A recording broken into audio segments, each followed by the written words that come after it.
You ask Tiger to solve. This deals with linear equations with one unknown. The final result is x equals 3. Let's solve it step by step. Group all x terms on the left side of the equation. Add 9x to both sides. Group like terms.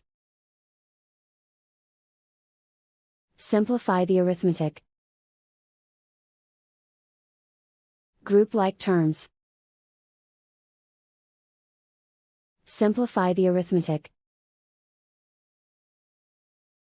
Group all constants on the right side of the equation.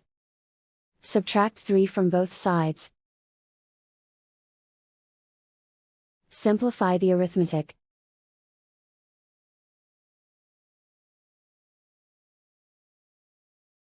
Isolate the x. Divide both sides by -5. Cancel out the negatives. Simplify the fraction. Cancel out the negatives.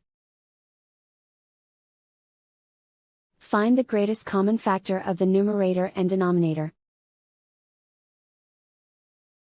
Factor out and cancel the greatest common factor. And so the final result is x equals 3.